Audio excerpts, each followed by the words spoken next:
added great and positive value to this goal. Last year, we gathered to plant seeds of a vision. Today, Jinnovate is turning into a powerhouse. In the next few hours, we will be sharing knowledge and listening from our guests and panelists, learn from their experience, and think of solutions to some pressing healthcare challenges, especially in East Jerusalem. We will also hear from Jinnovate startups. These entrepreneurs have gone through well-structured incubation, and they are digging hard to form their path of success. Jinnovate will be, for sure, accompanying them until launching their successful companies. Our theme for the forum is, let us use this day to network with purpose, listen with curiosity, and forge partnerships that will change the landscape of digital health.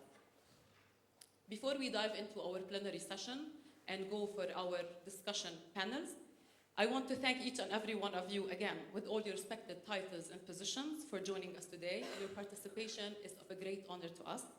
I would also thank our partners and supporters for believing in Jinnovate's vision and mission.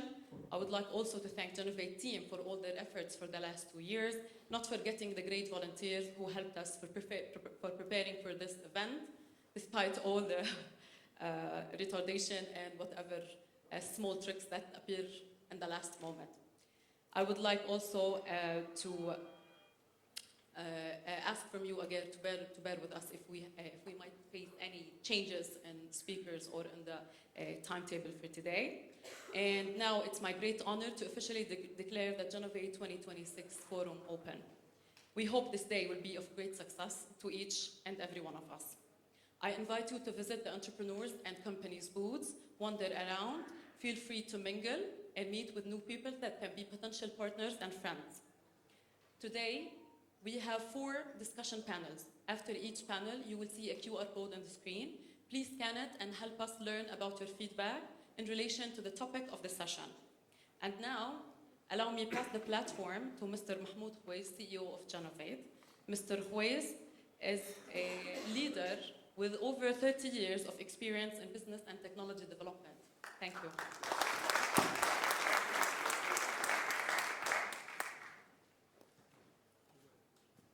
Yes, thank you. Yeah. Well, I extend my welcome to you. Thank you very much. Appreciate your time and efforts, and I hope that this day would be fruitful for all of us. It's nice to see all these faces. Many of you have supported us at Jinnovate over the past 2 years, and we highly appreciate that. I will jump into the presentation and proudly to present Jinnovate work and future vision with you, and we'll continue working together. Thank you very much. I will start now.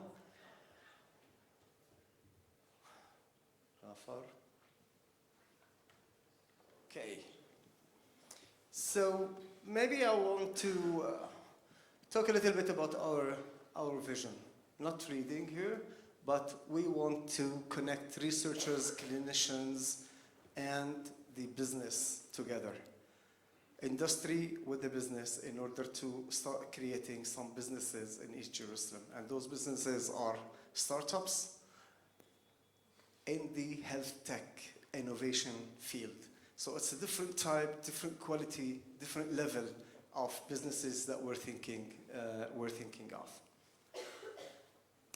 We thought, actually, we conducted a little study. It's also, the booklet is there, about health tech in East Jerusalem. And we found that East Jerusalem has all the knowledge, people, infrastructure, hospitals, clinicians, physicians, biomedical engineers, the pool of talents that we have, the closer to us to the very successful ecosystem, the international ecosystem, we all have access to that. The universities in East Jerusalem. So without taking that opportunity and switch it into real success into East Jerusalem, that would be a shame. So this is where the idea of Jinnovate came from. Jinnovate is the Jerusalem Innovation Center for Health Tech.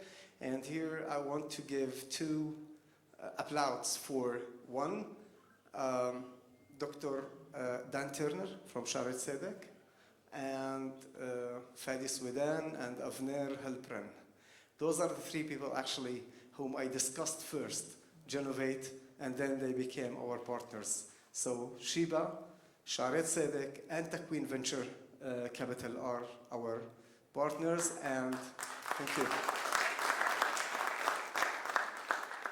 And on top of that, we all gathered together and won the tender from the Innovation Authority of a 10 million shekels grant for enhancing the innovation in East Jerusalem. So the Innovation Authority is also, thank you very much, they have also a booth there at the beginning. If you want to visit them, I encourage you to go and visit them and see all the opportunities that they have. I mean funding opportunities for all projects. In the last 2 years, we have reached more than 1,400 people in East Jerusalem. This means it was zero people knowing about innovation and health tech in East Jerusalem. Now we have more than 1,400, and those are only our cohorts, without calculating the Hebrew University, Israeli, Al-Quds University, like all the other actors in the field. Those numbers are only the Jinnovate numbers. From there, we could harvest 50 plus ideas about innovative ideas about innovation, and we have successfully started 7 startups. One of them has already got a NUFA, which is a 250,000 shekels grant from the Innovation Authority. Of course, we take the lead in directing all those innovators and how to reach to that stage from ideation to commercialization. This is our role. And proudly also saying that we have participated in our 300 women has participated in our activities. So, and I see, thank you very much. And I see many in the audience, and this is something that we are very proud of. One of the advantages that we have is the more than 60 tier 1 mentors that we're working with. And those mentors don't only come from the research background. They're also clinicians, they're also business people, successful entrepreneurs who have already done their exits and sold their startups. So I believe that those are the value that we can bring to the entrepreneurs and innovators in East Jerusalem. Oops, I'm coming back. I will skip this one. So what do we give? We give clinical access, clinical research, and clinical studies, and this access that we can bring through our partners. We are only the facilitator. We see ourselves as enablers for the ecosystem. And it's very important also to mention that all our activities and services are free of charge. So as you witness also here, the booth that we have here, we are here to help building the ecosystem in East Jerusalem by bringing all these minds together. Our roadmap.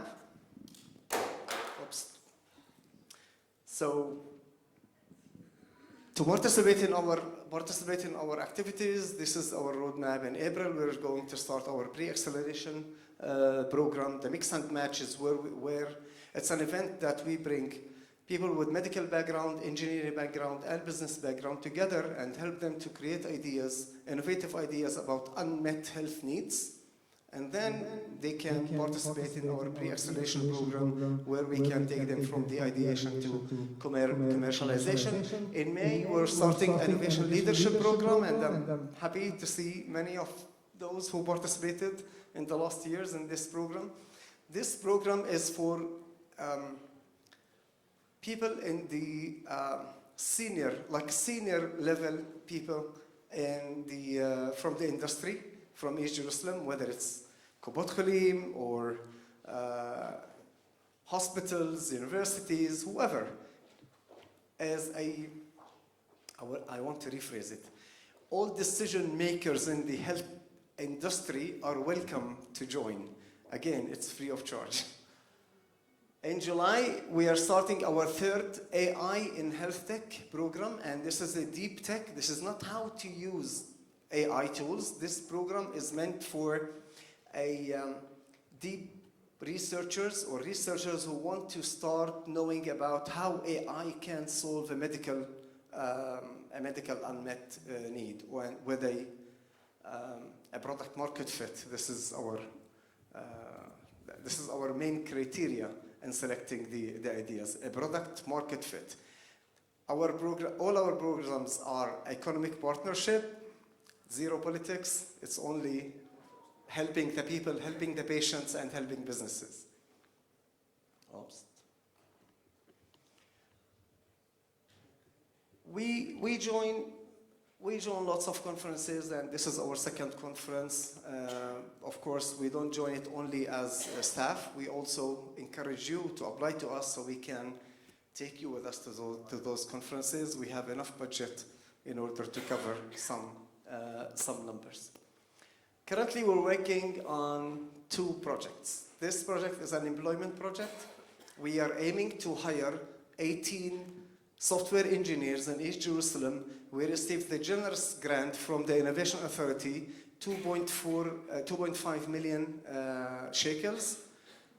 And we're looking for the additional 50%. So we got 1.2 from the Innovation Authority, and we're looking for the other 1.2 million shekels in the coming year and a half to hire 18 engineers, software engineers from East Jerusalem in East Jerusalem. Our goal is to bring Israeli tech companies or American tech companies to open branches in East Jerusalem so they can hire and continue.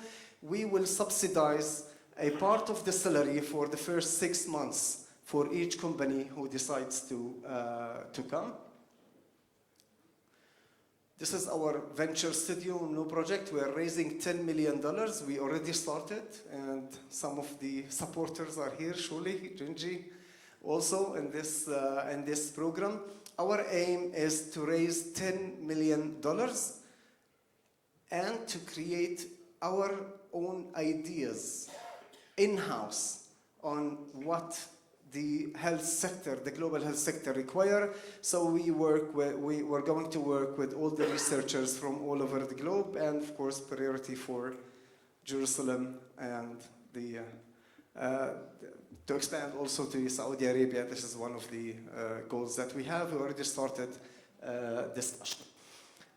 For those companies that we're going to create, we're going to give them around $700,000 to $800,000 in order to kick off until they reach to the market. This is an investment that we're going to make to invest in these companies. Thank you to all our supporters. Not only those, but also many others. But the slide didn't. I didn't have enough space in the slide. Those are all our supporters. Without these supporters, you wouldn't see me standing here on this panel. Thank you for each one of these supporters.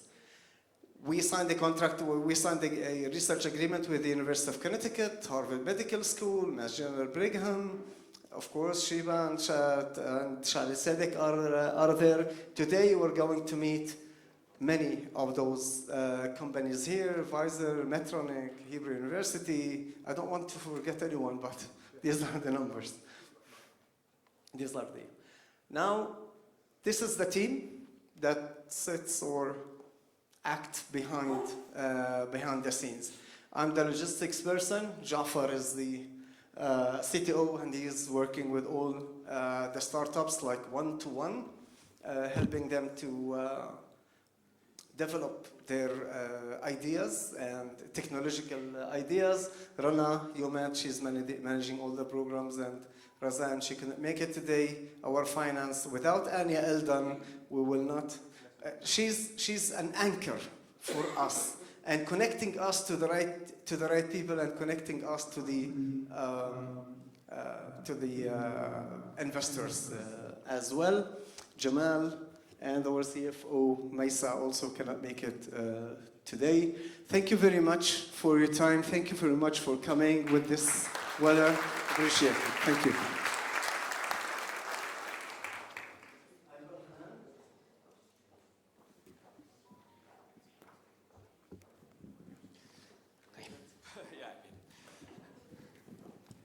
Thank you so much. It was very challenging. They stopped the streets here because the Edelson family came here, so I wasn't able to come on time. But I have to say, Mahmoud, Jafar, Rana, Ronnie also from our marketing team, so much thank you for organizing this amazing event. And always you find the best locations, the most impressive and inspiring locations, so thank you. Not the easiest to get to, I have to say. So just, I want to start by saying that this is very exciting for me personally. This is from the event last year, and I was really impressed. Jinnovate was only created at the time. To see the energies, maybe you see your faces here, you can recognize yourself. The great energies and the passion that I saw in the crowd. And I think you did a big move in the last year to really build an ecosystem here in East Jerusalem. There's a huge potential, untapped potential of the Arab sector. We're talking about 400,000 people, okay? It's a huge amount of people who currently are not participating enough, not in high-tech, and of course not in entrepreneurship.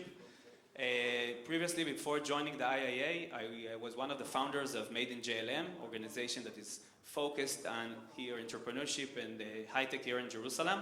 And we always try to understand how we can blend in the Arab community better, and I think these moves are very, very important.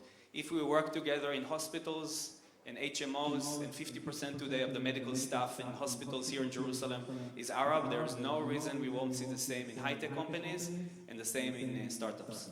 So this is why this is very exciting to me. A few words about what we do in the IIA. First of all, we are the public entity that is supposed to support high-tech entrepreneurship. We give money mainly to startups, so most of our funding goes directly to investments. The second thing, we're looking for technologies of the future, areas where we can bring a real value. We're talking about bioconvergence, for example, combination between biology and engineering. I'm sure you heard about it before. And for that, we create applied research, R&D labs, infrastructure, and of course, talent. And the last thing, we try to remove growth barriers. If we want to grow, we need to have better regulation, taxation, human capital system. And one of the reasons that we are here in East Jerusalem is in order to increase the human capital of the ecosystem. Just a few words about how we invest. We receive more than 3,000 applications for investments every year. We approve around 1,000 of them. Okay, so the approval rate is somewhere between 25 to 33%, which is quite high. Last year, more than 650 startups received our funding. More than $500 million was directly invested into these companies. Okay, around 2 billion shekels was the direct investment. And in addition, $300 million that goes from international programs like Horizon, Europe, and others. And if you'd like to hear more about Horizon program, we will have a table outside to explain about these as well. How do we do it? We have more than 200 due diligence experts, basically in every sector, that help us get the right decisions. Our principle of investment, we do not take any equity. So if we invest in your startup, we're not going to be part of it. Okay, we do not want to sit on your board. We do not want to tell you what to do. The only thing we do is we give you the money as a grant. If the company fails, you never need to return it. If the company succeeds, you will repay us out of your future revenues, up to 1x what you got from us. Okay, so it's a very, very good conditional grant, and hopefully you can also receive it. The last thing is matching. Okay, every investment we give, we request to see matching from the other side. So we never give 100% of the grant. We would like to see the private sector as well. Okay. Okay. One of the main reasons we're here is because we are seeking diversity. Okay? Our ecosystem is great and growing very nicely, but with all due respect to cybersecurity, fintech, software, we need to see companies in other areas that are more advanced. We want to see more companies in medical devices, in pharmaceuticals, in digital health, in quantum computing, in chips, and every kind of energy, water, food tech, areas that are really needed in the world. And the fact that we're currently very, very focused on cybersecurity and enterprise software is not enough. So that is the thematic diversity, but not less important, demographic and geographic diversity. We want to see people coming from other walks of life. We want to see more Arabs in this community. We want to see more ultra-Orthodox. We want to see more women, and we will discuss that soon. And we do not want all of our companies to be focused in the center of Israel. Okay? We understand that there is a potential in Jerusalem, in the north, in the south, and that is why we're creating all of these activities. This slide shows you where the private investment goes to in the last year. Okay, so you can see that 70%, 75% of investment went only to 4 sectors, basically cybersecurity and software. 25% goes to the other sector, which is advanced manufacturing, medical devices, digital health, agri-tech, and others. And that is the main reason why our public investments go to the opposite. So it's almost like a mirror. We invest most of the money in much harder areas such as medical devices, ag-tech, digital health, energy, and pharmaceuticals. And if you look only on health tech, around 40% of our investment last year went to health tech companies. Okay, just you can see it in numbers. In 2024, we invested $140 million in health tech companies. Most of it went directly into startups, and around $20 million went to infrastructure, $18 billion. Here I'm breaking it down to sectors, okay? $75 million, around $75 million to medical device, $33 million went to pharma, and $20 million went to digital health. Okay, so a very, very large percent of the money goes to health startups. And we don't do it only into startups. It includes research in academia, labs and databases. I know we have here people from Sheba in the crowd. Innovation centers such as Jinnovate are helping us promote more companies, NorthMed and Iptikar. Incubators and venture studios, we have Ion Labs and Edge Medical and EH Ventures, a lot of funds, incubators who create new companies in the world of medical devices. And we also fund pilots. So some of our projects, and you can also hear about it outside, we can actually fund a pilot of your company with a hospital, either in Israel or abroad. And last thing, of course, we support startups. So this is just a small amount of the companies we supported in the last year and a half. You can see early stage companies in pre-seed, more advanced companies in seed and round A, and this is only a very small percentage of our investment in health tech companies. So how do we do it? We have currently 5 funds who are into direct investment. And the reason I'm explaining it, maybe it's not relevant for all of us, all of you here, that we have tables outside of our representative who can give you more information if you're interested. The first one is a startup fund. Many years we had a fund called R&D fund, and we replaced it with a new mechanism that is called the startup fund. It's actually the largest fund in Israel, as I said, investing somewhere around $250 million every year into companies. We also invest in applied research, into pilots, into R&D in the industry. Okay, so if you want to take your factory, for example, and make it from a low-tech into high-tech, we can fund that as well, and the international funds.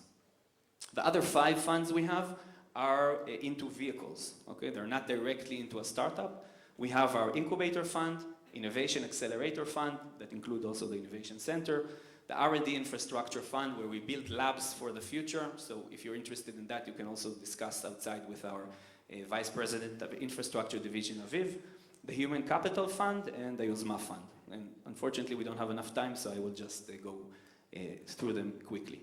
Now, these are the tables that we have outside. Okay, if you're interested in applied research, R&D infrastructure, industry research consortia, any kind of collaboration between hospital, HMO, university, to industry, please go to the table by Aviv outside. If you're interested in funding, startup fund, Nufa fund, pre-seed, venture incubators, etc., we have 2 tables outside of Michael and Chai, who can give you all of the information. If you're interested in more advanced companies such as the Startup Fund, Pilot Fund, Mofet Fund, etc., we have a table by Sarah. And if you're interested in international grants, such as Horizon Program, international pilots, etc., we have Ifat outside who can give you all of this information. Let's move quickly. This is our startup fund. Basically, we can support you all the way from an idea, even before you create a startup. So in the idea fund, we give 150 checks every year of somewhere around $70,000 each, and we can give it directly to your bank account, okay? Even before you create a company. That is the idea. Even if you work in a hospital or you work in a company currently, we can give you this amount of money in order to establish your idea, to build a patent, and to start your journey. So that could be very interesting. And after that, we have the pre-seed round, seed round, and Series A round, where we participate in investment round. Okay, you can see on the left the percentage of our participation, 80% in idea, 60% in pre-seed, 50% in seed, and 30% in Series A. If your company is led by an Arab or a woman, or ultra-Orthodox, the percentage is higher.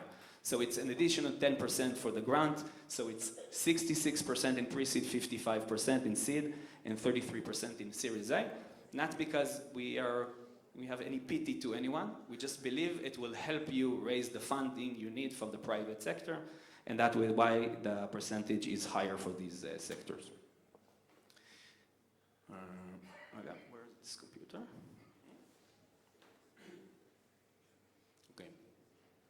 Now let's go back for a second for diversity and see these numbers. This is from 2022 from our annual report. You can see that out of 400,000 employees in high tech, which is around the same amount we have today, 66% are men, 33% are women. Okay? This is the same amount for many years, and it's very hard to break this glass ceiling. But if you go into deeper, you see that only 0.5% of employees in high tech are Arab women, which is a very, very low amount, and only 1.5% are Arab men. So for a population that is around 20% or 21% of the population, 2% only of the high tech employees are Arabs. Okay? And as part of that, we decided to establish a program, part of the 550 national program, where we invested 250 million shekels, around $70 million, we didn't finish the program yet, in order to promote innovation and entrepreneurship in the Arab sector. Okay? We created as part of it a venture incubator in Nasserat, 3 innovation centers in Sakhnin, Shfar'am, and Arara, 2 accelerators, 1 angel club in Sakhnin, in Arara, sorry, and more than 19 programs in order to promote entrepreneurship in universities, hospitals, more juniors, etc. And we are seeing the results, I have to say. We need to remember, and there's people here who might want to be entrepreneurs, that you don't start with entrepreneur on day one. Okay? The first thing we need is good high schools. We need our kids to learn in good schools and have good results. Then we have higher education. We need to see our people more in universities, learning high tech or learning medicine in order to succeed. Only then we can have more people in high tech.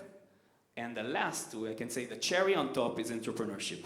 Without all of these pillars before, the fact that people here work in hospitals or in high-tech companies, we cannot really reach entrepreneurship. And I have good news, okay? Last year, 78% of the Arab sector received matriculation, Bagrut, okay? Which is the first time it's higher than the Jewish sector, okay? So with all of the news that we are hearing, the first time that the Arab sector is higher than the Jewish sector, 14% increase. It means that our children or your friends are having better education and are finishing and more equipped for the future. So that's the first good news. Second thing is, with a lot of effort, today the amount of Arabs in universities is almost equivalent to their percentage in the population. So 19.2% of students today in universities are from the Arab sector, 64,000 students, which means it doubled its percentage since 2012. And we're seeing this increase very nicely every year. Now we're talking about tech. In the last 3 years, very challenging years, of course, I don't need to explain. 6,000 new Arab employees joined high tech, okay? And if you look at the numbers, the most impressive part are women. We talked about 0.5% only. 2,700 Arab women joined the high tech in the last 3 years, which is a 215% growth. In general, I was talking about 1.5% men and 0.5% women. Today, I'm talking about 3.5%. Okay, it's a very,